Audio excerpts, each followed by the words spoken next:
the 19th, 2021.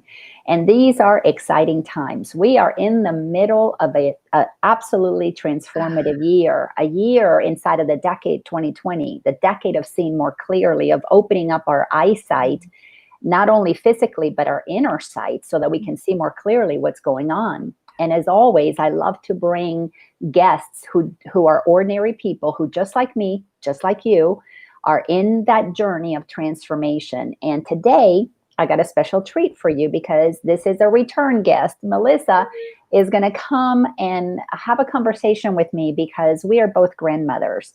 She has been on this journey a little longer, so I've got much to learn from her as a grandmother. But her passion for humanity's awakening is as strong as mine. I mean, they're the same, because once you tap into that within you, it's all the same. So please join me in welcoming Melissa. Melissa, thank you so much for this conversation. Thank you. I'm so excited to be here. I know this is going to be juicy. I know that something's going to come up and just illuminate what it means to be the people that we are right here, right now.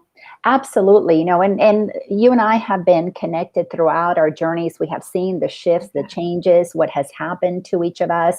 We've talked about what activated the beginning of our journey, but I've also been watching you as a grandmother. And when I found out I was going to become a grandmother, which happened 3 months ago, I have been watching you, and you've been that image that I'm looking at as my grandmother guru, because I want to be with my grandchildren as you have been with yours. The joy, it's just been beautiful. But also, you've had more experience than I have in dealing with, your child, your son-in-law, in-laws, in-laws, and that adds a different dimension. So there's much for me to learn from you. But if there's one thing that I know we are both equal in, is our commitment to make sure that everybody lives from their connected self, their aligned self with source, however that looks like. So tell me, take me to when you first became a grandmother, and take all of us into that grandmother journey, and what began to shift inside of you as your external world was shifting with a newborn babe. Yeah. So it was even interesting. So my first grandchild is 4, and that's Henley, and that's my son's daughter. And so this was my daughter-in-law giving birth to my first grandchild. And this is my son, who primarily was raised by a single mom, had stepdads, but didn't make the connection, had a dad that wasn't so present. So here he was preparing to be the thing that he had aspired to be his whole life.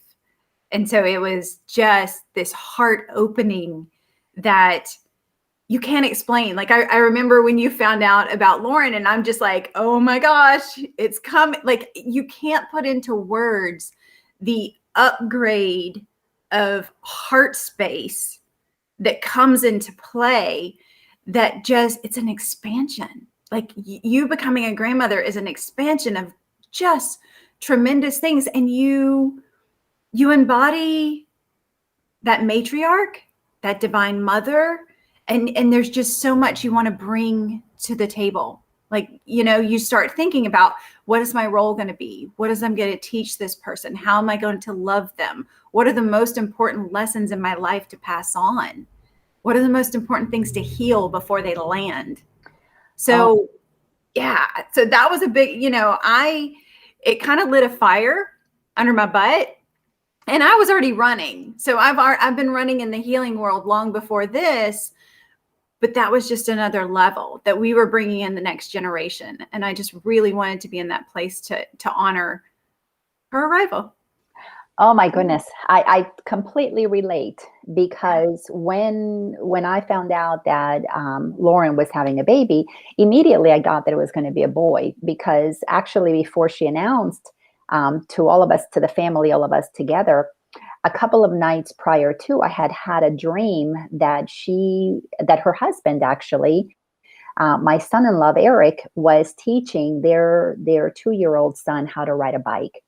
And which is really interesting. So he was learning to ride, keep that word right, a bike. Uh-huh. And when I saw them a couple of days later and they announced that they were having a baby, I said, well, I know it's going to be a boy. And they were like, how do you know that? I'm like, because I know it. And then they told us that his name was going to be Ryder. I'm like, of course, I saw a little bike Timing. rider in my dream. So all of that made sense. And shortly before Ryder was born, his essence connected with me Mm-hmm. and basically let me know why it had picked the parents. And it wanted more conscious parents because it knew my daughter's level of not only the consciousness that she is at now, which is way more advanced than the typical person her age, but also her curiosity to continue to expand because he's coming in to blow their minds out, and totally open up those hearts in a big way. But it said to me that it picked her because it wanted me to be the grandmother. And the reason it wanted me to be the grandmother is because of all that it is here to teach me. And Ryder is coming in as my next level guru, but it said that my role needs to be to remind him from the get-go of his alignment with source so that he does not have to go through the process of forgetting and then remembering. That my role is to remind him that he is a master. He's been here many, many lives. So he is coming in ready to teach and through his example. So we've got to be prepared to receive from him, not think that we're indoctrinating him because he's a child without much in his mind, and we got to fill it up with Right. the human conditioning. So anyways, like you, oh my God, that lit a fire under me. It's like, oh wow, I got to up my game. Yeah. But what I didn't think about is what you said, and I'd like for you to talk about this a little bit more. Because we are both teachers of this, we understand what our childhood does to us. So you could see your son who had didn't have those male connections, who was just thirsting for that dad energy, and he didn't get it from the outside, but here he has an opportunity to give it to his son, to his daughter, his child. What was that like for you, having the awareness that you had about his childhood, and now here he is in a parental role? When Carter was 4, he told me he basically had a traumatic day in the life with his dad, and he just looked at me and he was so convicted, and it was so clear that I was talking to an old soul in that moment. He just looked me dead in my eyes and he just told me, I'm going to be the best father. I'm going to be a completely different kind of father. He was 4.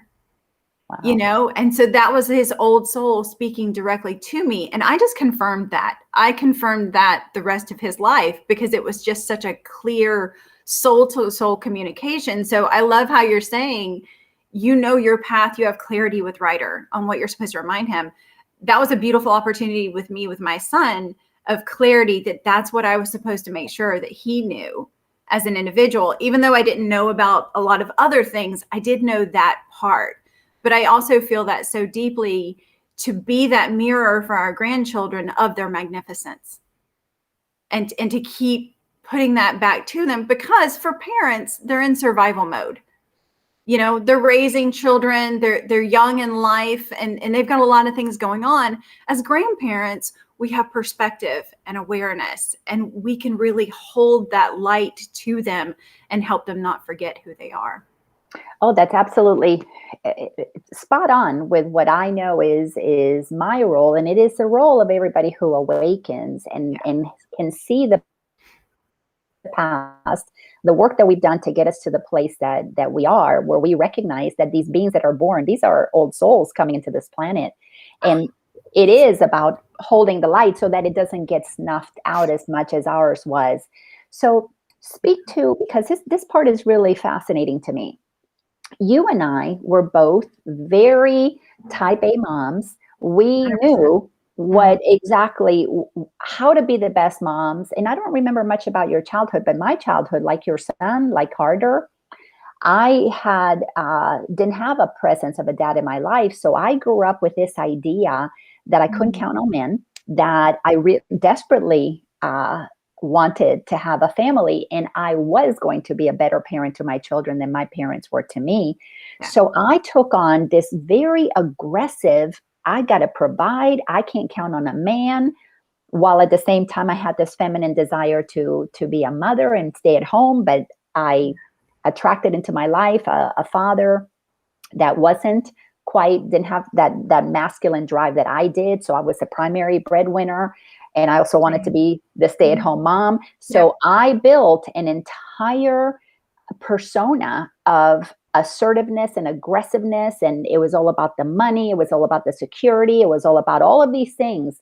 So my desire to be a mom and be present for my child, I couldn't really do that with my first child because I was so busy making up my independence, showing this mask of independence and trying to give them everything, right? Exactly. Like, that's how we were showing our love through that. And so I'm totally aligned. Same kind of thing. Power play, busy, traveling. I worked in sales and marketing, and did the suits and the briefcase, and was like, "Hey, love you, I'll be back." Hey, but showered them with the things. Yeah. Versus the experience, the attention, and things that they desired and that they needed. So we definitely have done a lot of healing over that. And it's a conversation that we have on a regular basis. We actually okay, let's do the inner child work. So for me personally, I had a childhood rich for personal growth as well. And so, my parents were young when they were born together. So they had a lot of stresses in life. They had a lot of different things going on. And so a lot of the things that I picked up were through contrast, because I did want to do things differently and I wanted to understand things in a different way. And so from a very young age, in having my kids, I started studying. I became a parenting instructor when I realized that I was not doing well in my parenting. That's kind of, and I know we crave knowledge, we crave learning, and we want to pass that on to others to make life easier. Oh yeah. And it's so interesting because unlike you, my work didn't take me traveling. So I was actually very, very present nights, weekends. We were definitely had a lot of family time. I think what is happening with my daughter is that she has said she wants to kind of create for her children the kind of upbringing she had, which was mom and dad together until she was 19. Her dad and I were married. We lived in the same house, very stable. Actually, she remembers 2 homes, but she went to the second house when she was 8, and then we were there till she was 19. So very, very stable. Yeah. Always family dinners, and we were there, we were present. But what she got from me was this very controlling mother that would let her know how she needed to be, what she needed to wear, how she needed to do her hair, how things needed to be for her to be my perfect child, so that I could prove to myself that I was the perfect mother that I didn't have. So she is coming at this from, I want to recreate all this goodness, not really realizing that it was not so good. It was so controlling. Yeah. Yeah. So she's having to work through, in some ways, letting go of the image that she has of what was perfect for her, and address, what does her heart want? What does her heart want? And I know she would love to just be able to not be on that money treadmill that I taught her is part of what a mom does. And they're experiencing that. So how did you address conversations with your son? And then you've got a daughter-in-law. So it's not your daughter, that's the parent. So I have a daughter, and then I have a daughter who has 2 children as well. So I have 3 grandchildren total. And so, so we had those family dinners, and we had those family meetings on the weekend. My parenting philosophy was a little too loose, honestly. They had a lot of freedom, they had a lot of expression. They didn't so much have the discipline and the structure, and they definitely didn't receive the spirituality, because that came much later for us.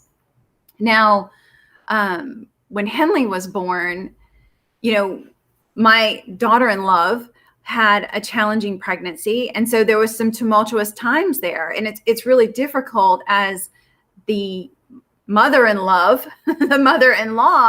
to know where your place is. And so we had some difficulty in that time, and I had to stand strong kind of in, I love you, but that's not acceptable. And she had to say, I love you, and that's not acceptable. And so during her pregnancy, it was very challenging. But once Henley was born, literally on the day that it was born, we just melted back into each other for the love of that child. And that has been the case ever since. Ooh, gets emotional. And then that's been the case ever since. And then there's been some spiritual experiences with Henley, who, like I said, is now 4, where she and I have shared things on an astral level that have been deeply profound and shared with her parents and accepted. And so she is all 3 of them are very special individuals with very different gifts and talents. And I think that's a beautiful thing. Like you having that experience with Ryder before he ever arrived, me having a similar experience with Henley after she arrived. Yeah.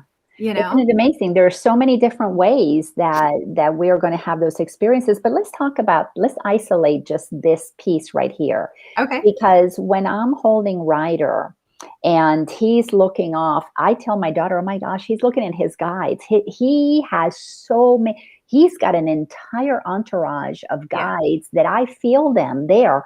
And he zeroes in and looks at them, and he will be so attentive looking off. And I'll tell Lauren, oh, he's looking at his guides. And Lauren, rolls her eyes. Yeah, sure, whatever. But let's talk about your understanding of that expanded world that I did not know. I didn't understand about all the beings that support us. I did not understand about how vast this universe is, because I had blinders on and thought humans were the only, beings in the planet. And we were the most advanced of all beings, because that's what I was taught, in that prideful programming that we receive. And anything that's out there, these are ETs, they're bad, they're out there to destroy us. If there was anything out there, talk about your experience with what is beyond here, and then how you and your granddaughter, Henley, are having those connections, those conversations. Yeah. So it was within a month of Henley being born that her great grandfather got ill they were in Atlanta. He was down in Florida, and he got ill, and the whole family was rallying to go and be with him, anticipating that this may be the end. He was in a coma for a period of a few days, and Henley and I traveled together to be with him on another plane and to assist him through his transition. Now, chills. Yeah, it was just the most magical, and it's such an honoring experience to be able to connect with a soul and do something along those lines. And it was really interesting because he and I had only met in person once. Okay. And then, but I just felt all this energy around the experience and wanting to send the blessings, send the light surrounding them. And so I went into such a prayerful place of supporting the family from a distance as this was going on. And I could do that because I was on the outer circle, right? And so as that person in that outer circle, I opened up a channel that allowed me to connect with where he was and what he was going through. And, there is no judgment from God and greater ones, but there is judgment of self. And we fall into that place as we're preparing for our transition, which is why it's so important to do the healing work here and now and get clear, get really clear. You're magnificent. Exactly. Yeah. So, so as I was there with him through different steps, we were working our way to the peace of death and the peace of his transition. And I would feel other presence there, and I would step back, and then I would come back in. So it was this dance that was coming back in. And I came back in after getting him to a certain point of peace, and I heard laughter, and I heard a child's laughter. And I was chasing him in the light. Are you okay? I'm good. I'm with her. I'm good. I'm like, okay, great. But I wanted to see for myself because we had been through this journey together. And I hear the laughter of the child, and I'm just like, who is that? Like, who is that? And so I run energetically through this plane of existence, and I catch up with them, and I see the back of a child, and I recognize it as 4-year-old, 5-year-old Henley. Wow. That her spirit had come in to connect with him and be with him and take him into the light. Oh my gosh. Extra. My goosebumps already have now goosebumps. Yeah, it was amazing. And so while all this is going on, their family is gathering with a newborn baby to get down to Fort Lauderdale as fast as they can to be with him and to see him. And the doctors did not think he would come out of the coma. He came out of the coma. And there's a picture of the whole family together with him in the hospital. They never thought he'd, be in a wheelchair or anything along those lines, but he was actually able to go home and die in his home. But there is a picture where my son Carter is holding Henley, and he's sitting in a wheelchair, and he reached over and he's kissing her foot, which is the sign of a master, to bow at the feet of the master, to bow at the feet of the divine. Totally. And so it was just confirmation that she was the one. Yeah. Oh my goodness. Whoa. In that story, there is so much for us to learn. So many things. So I'm going to touch on a couple different things and grab whichever one you want to expand. But we are in a time right now, and this is the decade to see things clearly, to acknowledge our divinity, to accept that we are non-physical first and foremost, and that the greater part of us remains non-physical. We're just a very tiny point of expression in this physical body of the all that we are. Yes. So to be able to wake up now and live from that enlightened, magnificent place is our path. We need to resurrect out of this idea that we're not these magnificent beings that we've been conditioned to. So here he is having that awareness, which allowed him to, I'm going to say, because this is what I'm sensing, to go home, because he could live now in this heightened awareness of love, of peace, of releasing any potential fears for the crossover. But also Henley, her tiny point of existence in this physical plane as a master, just like Ryder as a master, still has her infinite self on the other side, meeting grandfather. And then again, to touch on, not only can we awaken to that truth of our expansive eternal self here, but we can also access our eternal aspect here, because all planes of existence exist at once. Yes. And don't we want everyone to know this? And don't we want everyone to embrace the stillness and find your path to that? And there are many paths.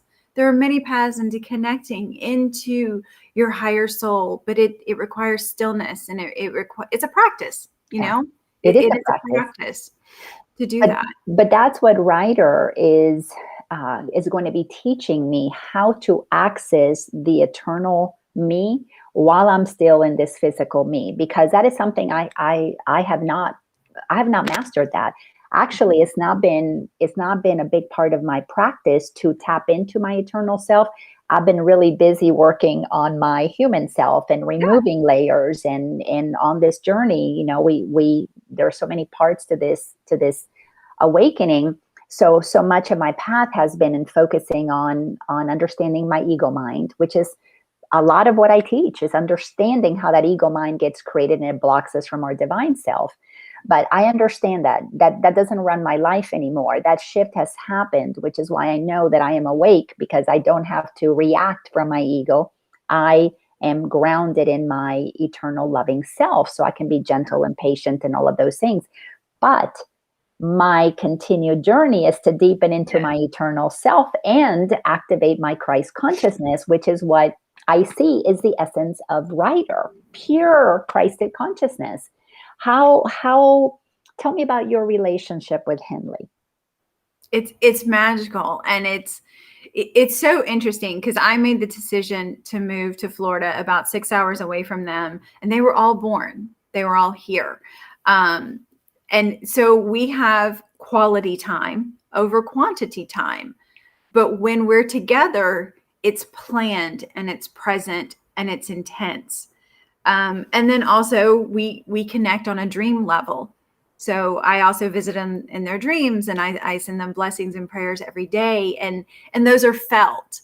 And so I recently lost, at the end of last year, I lost my grandfather, and come to find out, he had a practice of every night in his prayers for us, he would name us by name, which was helping him with his memory in his 90s. Just it was good for him, because there's a lot of us, to go through each and every one of us and have that prayer and blessing. And then when he died and transitioned, knowing that, I could feel the shift. I could feel like, oh, that's what that was. And it was the same with him. Like, it was quality time over quantity time, but he was one of the most influential people as far as someone who saw me and recognized me and loved me, and, acceptance, right? Like, to have that deep and profound acceptance, that I could be the full expression of myself in his presence. And that is what I aspire to be for all three of mine. Wow. And that's what my grandmother was for me. So that grandparent, presence, the one that, because she was the only one of my four grandparents who saw that and held that truth about my magnificence. And so that's why I always felt wonderful being with her. So here, your grandfather, you just gave me a wonderful ritual that I'm going to incorporate, that prayer deliberate for Ryder, because Lawrence in Colorado and I'm in Atlanta. So for me, it is a 6-hour trip, 3 hours in the plane, and then, the couple of hours to drive to get there, couple of hours to drive to their place in the mountains. So roughly, it's a day adventure. So we FaceTime a lot, and my FaceTime with Ryder is definitely one where I get to connect with his essence, but to deliberately bring him into my prayer before I go to sleep at night, I am going to add that as a practice. How sweet to go to sleep. Yeah, you'll have delicious dreams. And the interesting thing is, Elias, who is my 3-year-old grandson, is very sensitive. And so there are times that he'll wake up in the morning and tell my daughter Cheyenne, I was with Yana last night. And then Cheyenne will be like, Mom, what are you doing? And I'm just like, oh yeah, we had a good time. It was fun. They call you Yana? They call me Yana. And so when I was actually at a spiritual retreat when Cheyenne got engaged, and one of the master teachers there told me about the name Yana, and it means always says yes, and divine grace. And that's what I wanted to be with my grandchildren. And so I chose Yana as my grandmother name. Oh, I love that. And I've told my kids, or I told Lauren and her hubby, that, because they've asked me, well, what do you want Ryder to call you? Because all the other grandparents have very specific names. Yeah. And I want him to call me whatever he wants to call me. Yeah.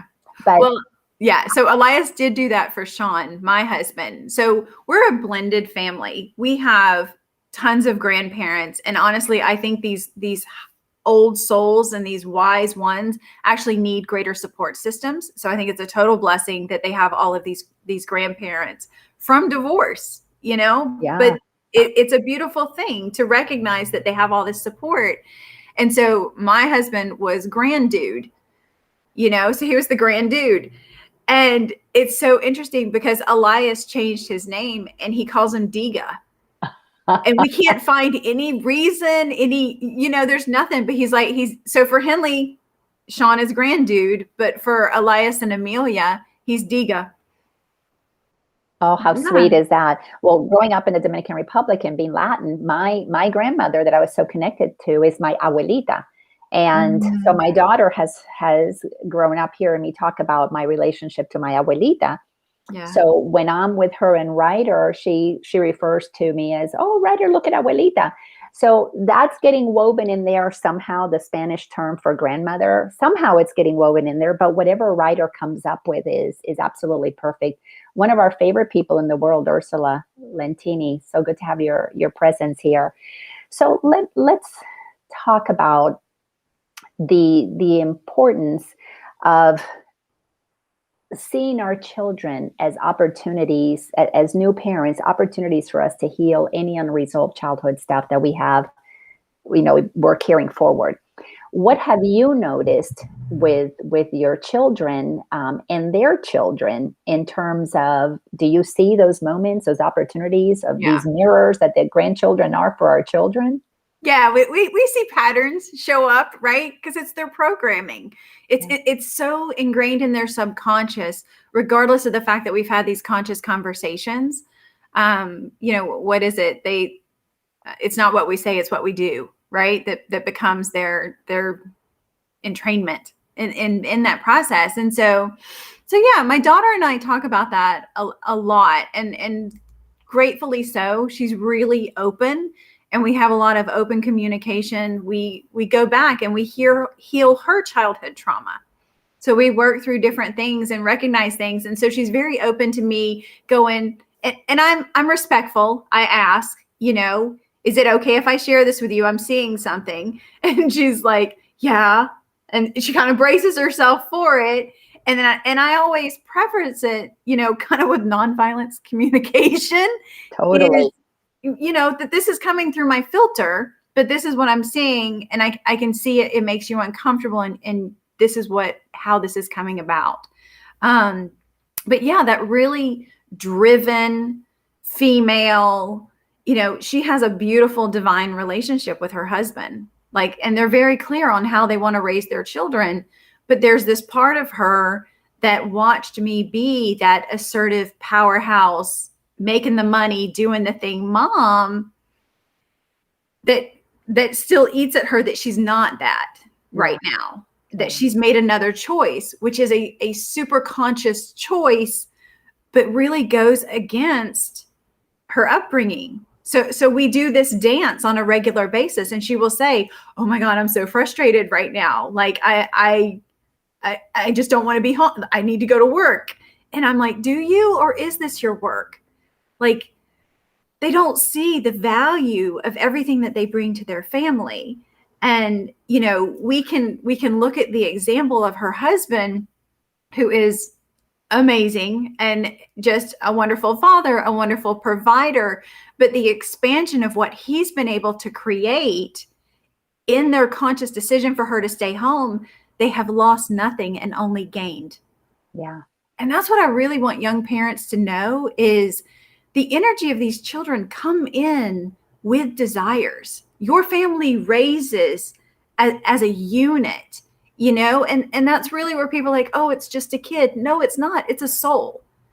It's a soul that has energy and magnetism, and it draws in the material things, that we come here to survive. The universe is conspiring for us. The universe is also conspiring for these children, and that comes through the parents. Well, I heard that all children incarnating pretty much since this last wave around 2012, they're all coming in as masters. Not a one is coming in as a new soul. This planet is absolutely, completely shifting. So while we're in this bifurcation right now, all that are going to shift into being awake and living from that state of knowingness that we are one, and living in collaboration and cooperation, those beings, those children are part of what are moving us in that direction, all masters. And those who remain asleep, the parents who remain asleep, are going to be stuck.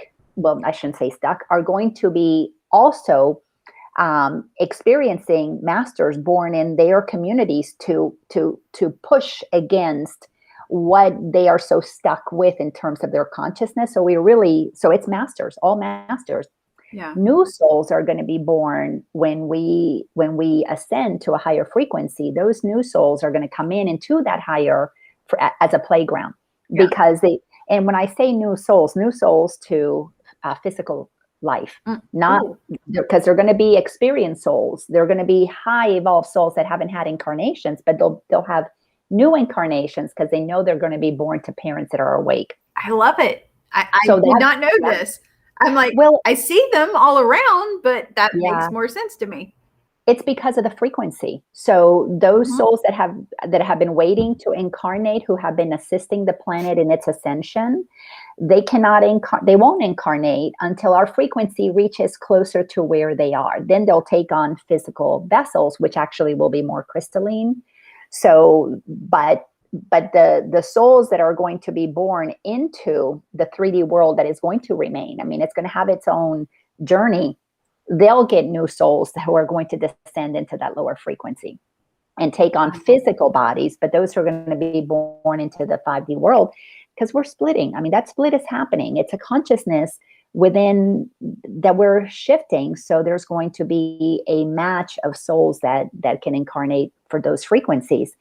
But let's talk a little bit about, you and I are both very clear that the shift that happens inside, as within, so without, a shift has to also happen outside, because the outside is just people with stories that need to be healed. And when people with stories that are unhealed are in positions of power, we both have seen what happens when we are operating from greed, when we're operating from selfishness. It's created a lot of systems that have contributed to the oppression of humanity.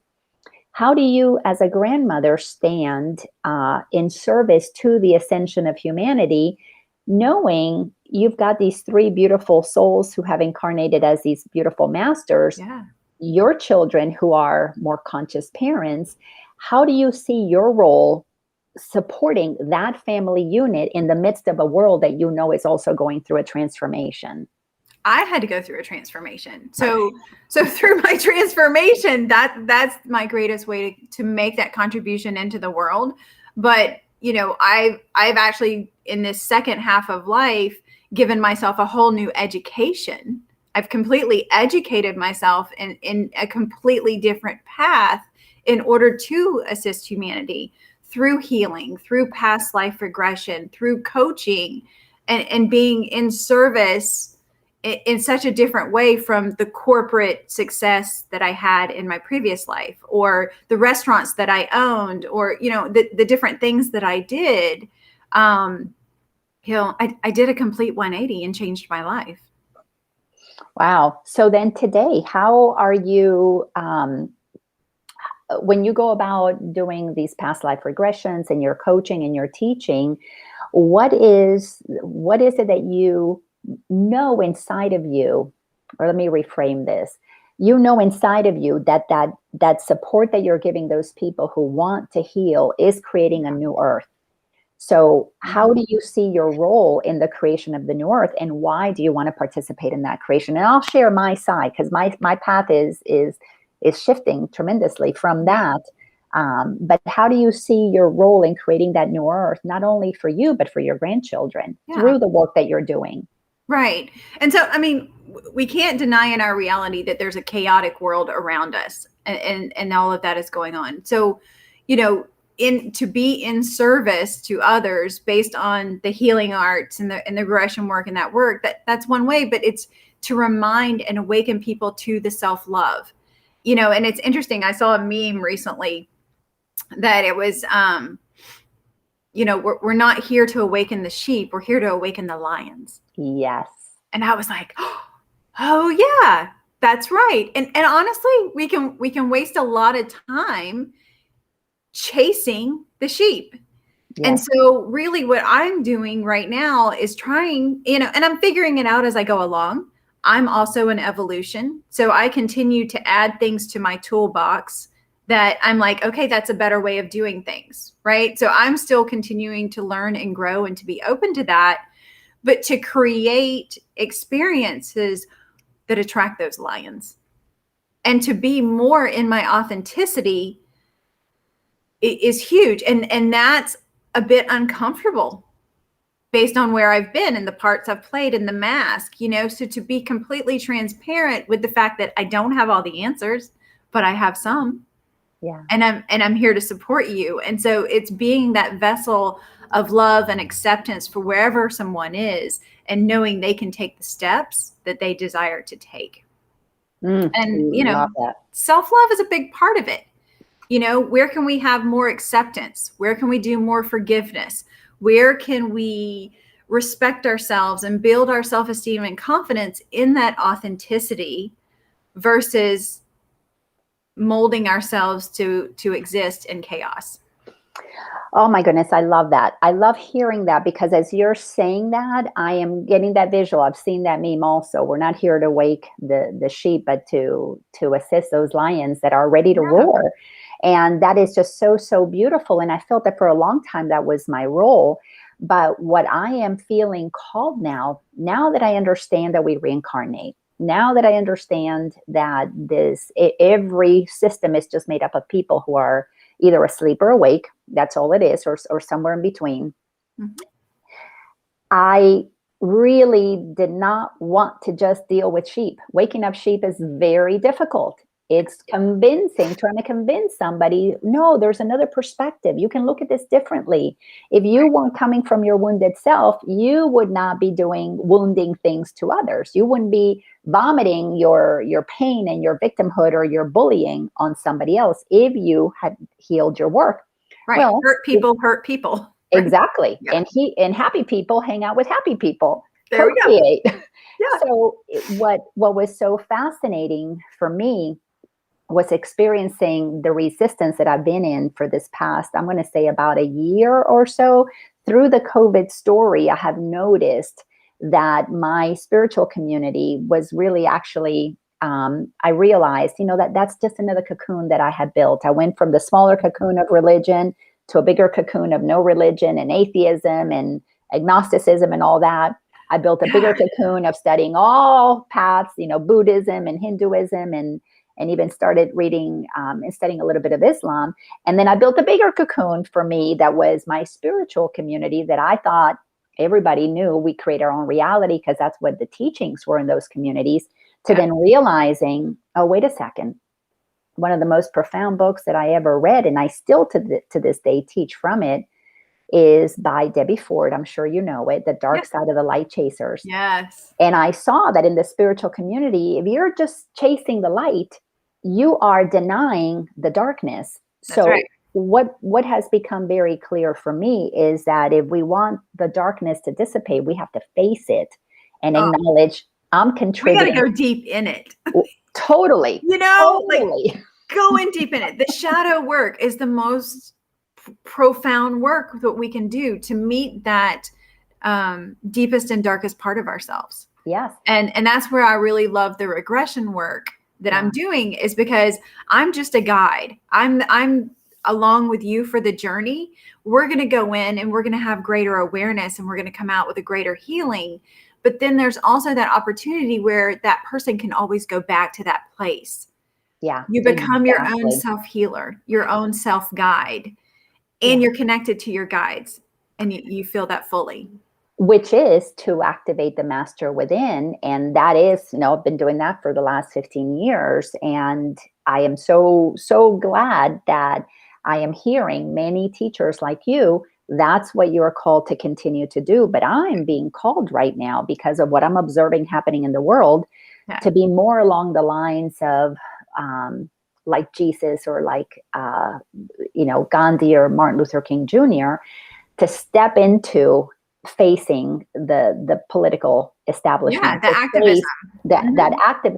But see, I consider what you're doing activism, because you're activating truth one-on-one. I am called to activate truth in a bigger group. So to participate in I'm being called into some kind of political activism, because it's time for me to take truth and be the lighthouse inside of a group of people that may not necessarily even know that there's such a thing as a spiritual journey. So I was resisting that, because why do I have to be the one that goes talk and speak in front of all these sheep that may be attacking me or may be judging me? Right.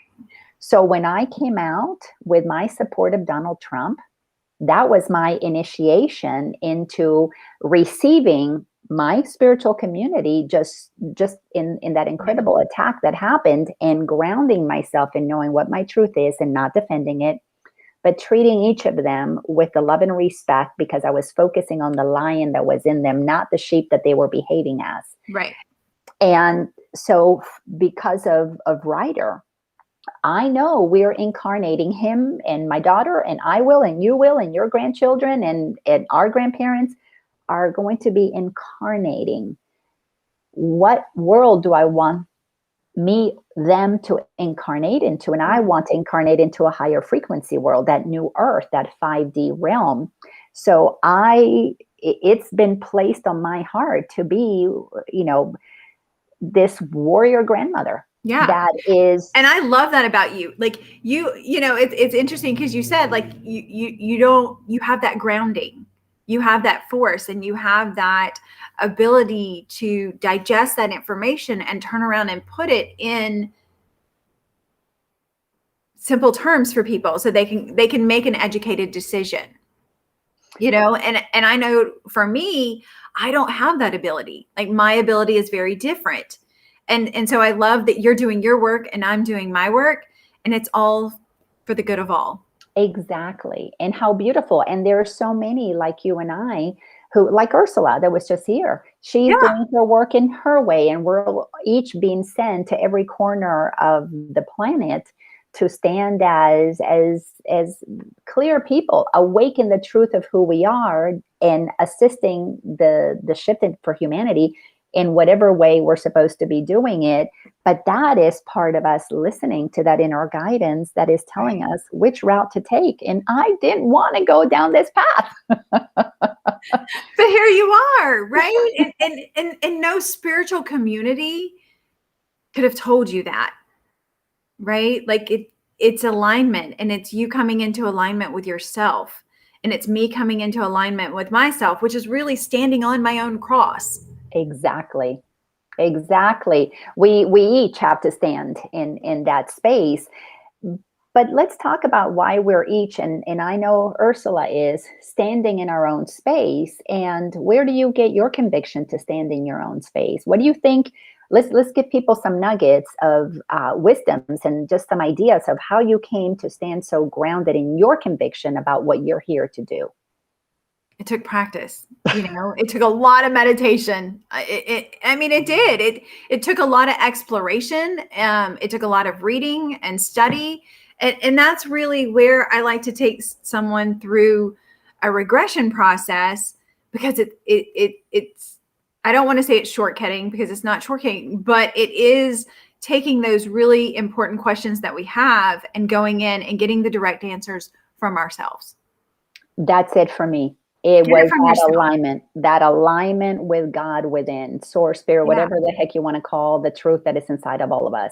If we're alive, it's because the essence of life itself is pulsing through us. So to come inside to hear that, and that to me is what the journey is all about. To stop listening to the voice of the conditioning, the programming, what mom said, what dad said, grandma said, church said, government said.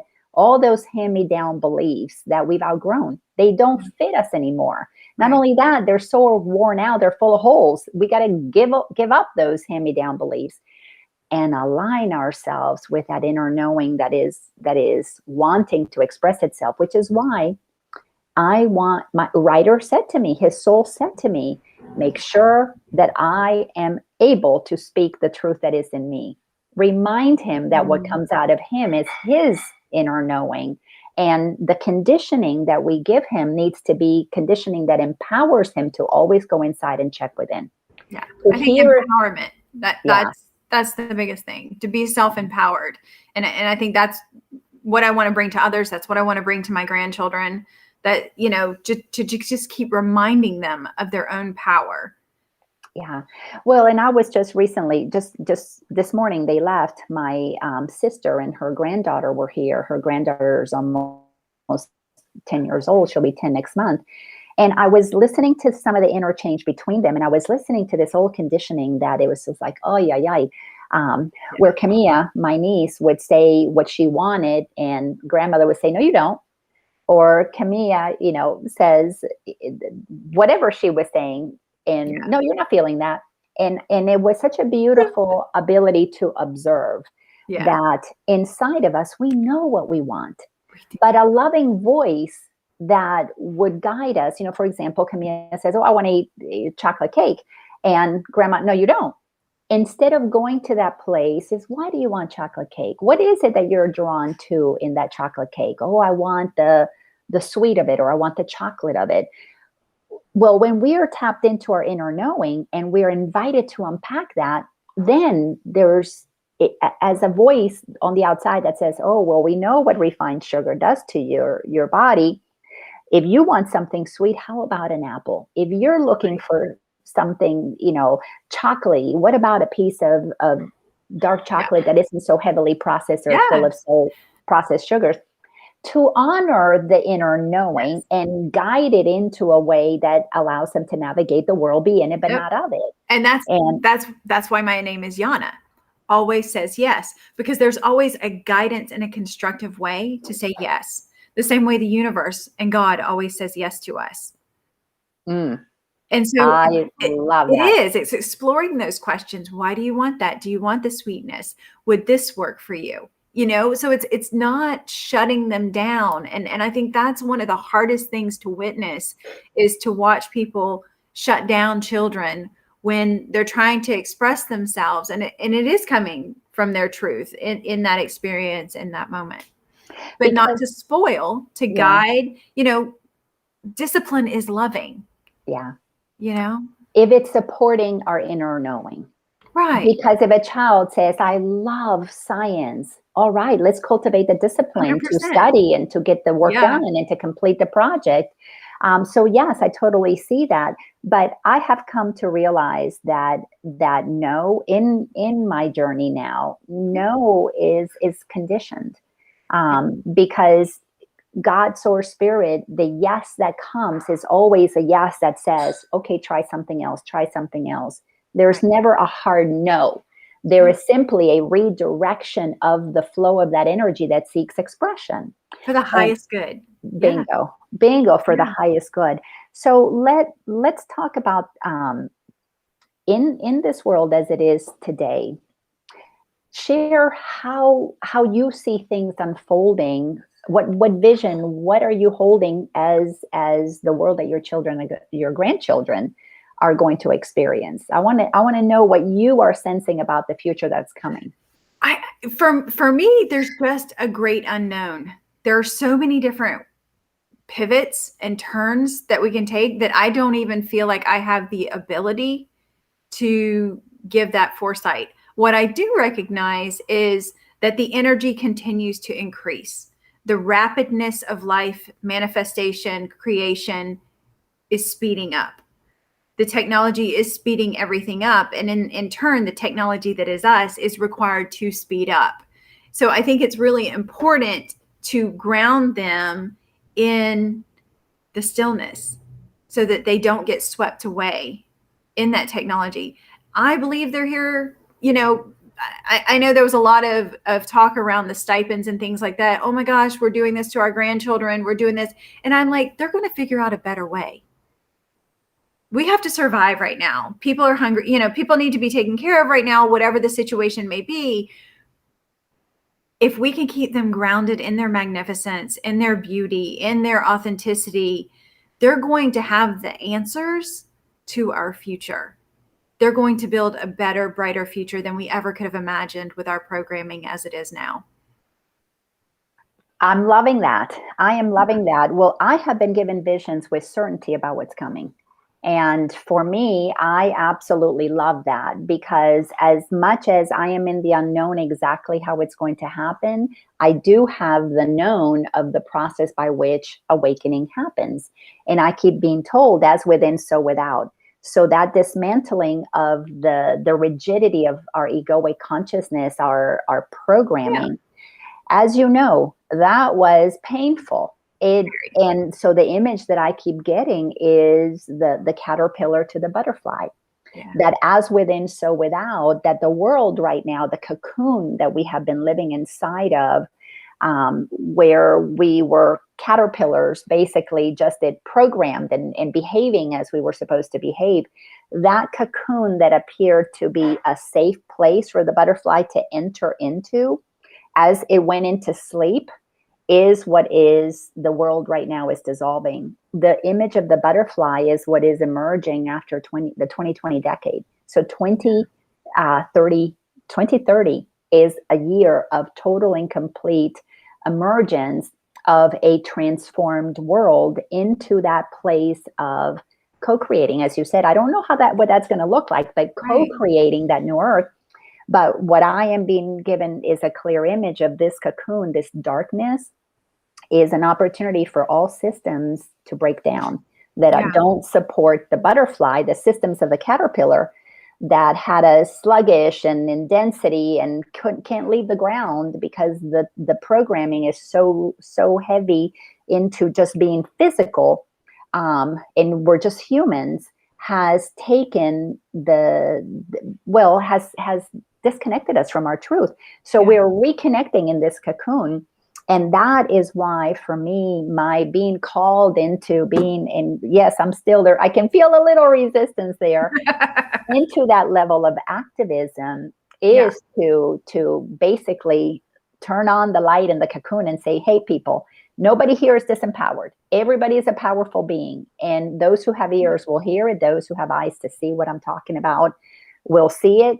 But I cannot be distracted by anybody who cannot, who doesn't have the eyes and ears to see, because they are lions sleeping. And my work is to honor the sleeping lions. And some of them might come and talk to you, and they'll individually do that work. But there are a lot of sheep that are ready to pop. And if I am standing firm, speaking what I know is the truth of that's been given to me, that's my work. And I'm like, oh my God, I thought I was done with the sheep. But it brings me to a story in the Bible. And I'm not a big Bible person, but a few stories have jumped out at me. Yeah. And there's a story of the shepherd who goes out and is tending to his sheep, and one little sheep goes off the beaten path. And I've been told, you're going to have to go after that one sheep. And I'm going, why do I got to go after that one sheep? I want to go play with a lion. Yeah. But it's because my learning that everyone is a master in disguise is part of my expansion, is to continue to humble myself in front of every single master, even if they're in the sheep costume. Right. And just treat them with that reverence, like your granddaughter or grandfather kissing her foot. Yeah.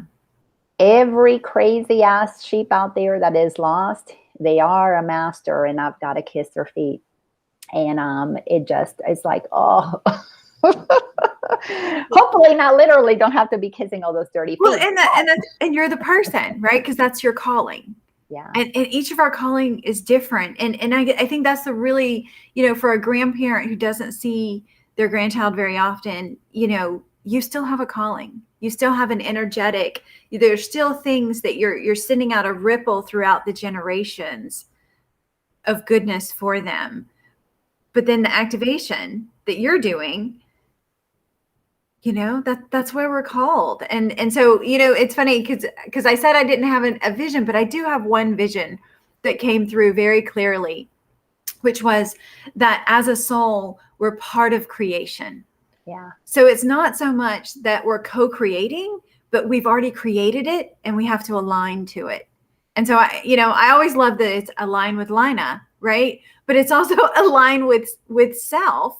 And being in alignment with self, you see the beauty and the art and the gorgeousness of this planet and the gorgeousness of this experience. And, as an elder, you become a grandparent, you become an elder. The elder it's our job to point that out. It's our job to not make them, but to show them and to give them and to guide them to see the beauty that is here, that they have already been a part of creating. And I think through their creation, through their inner knowing of who they are in that creation, they're gonna fight for all that is. Oh, I love you saying that. And that just clicked in my mind that this journey, this political journey that I've been on, and observing the medical world and what's going on with the jabs and the viruses and all of those things, I've actually been able to see the light workers in those fields, and to be more appreciative of how, because in my spiritual bubble, I thought, oh, all awakened spiritual beings are only talking to spiritual people. We're all in the spiritual community, because that's where so many of my teachers, they were in that spiritual genre, in that spiritual community. And as I'm popping out of that cocoon, seeing, yes, as you said, so many, you have to follow your own guidance. And there are teachers on this planet in every field, in every area. I'm watching the enlightened attorneys. I'm watching, and they may not, and they don't, some of them they don't use spiritual language. They are just recognizing the light in every being, and each being's sovereignty, and wanting to do whatever it takes for that being to be sovereign. And seeing that in all of those areas is what has me really excited with the aligning. I know synchronistically I'm going to be connecting with those who may not talk spirituality, but are embodying spirit. That's what I was telling my daughter. I'm not spiritual anymore. I am spirit. And that is what I am. And that is what I have to stand for, because I want to incarnate into a planet that has been co-created by people who uphold life, liberty, and the pursuit of happiness for all, which is not only was it channeled into our Constitution, but it's what I teach from A Course in Miracles, is what is in sacred texts, is that we have the life of the creative source pulsing in us, so that we can express ourselves in liberty and freedom to be who we are. And that is what allows us to pursue the happiness, because when you're yourself is when you're your happiest. So that's what I want for Writer. The Constitution to be honored if you're not spiritual, or spiritual texts that say that to be honored, like A Course in Miracles, because they both are saying the same thing, because spirit was active in the creation of our Constitution, as it is active today in prisons, as it is active today in every single field. Every facet of our world, right? Every molecule, it's all energy. So it is all connected. And it is, taking that conscious, the subconscious, and the super consciousness, and aligning those together, through that togetherness is where we feel most alive, where we most have vitality, and where we're so clear on our value, is when we're in alignment with those. And when we're playing the game in our consciousness, our subconscious and our super consciousness, our higher self, our soul is upset. And that's why we feel upset, So, people are like, oh, how are you so happy? And it's like, I work very hard on being authentic and keeping those things in line. And if we can share that with our grandchildren, and we can share that with our children who are now open, because they have these little beings to raise, and they're like, how do we do this? And they see us happy. They see us following our callings. And again, like, I'm having to change that, where I taught you one thing. I was an example for one thing. Now I have to be an example for something else. Oh my goodness, I love that. So how can people find this enlightened grandmother so that they can do healing work with you? Please share. I would love that. So right now you can find me on my personal page, which is Melissa Oliver, here on Facebook. You can also connect with me on Instagram at Practically Divine. And then Practically Divine Facebook and Practically Divine website are coming soon. So yeah.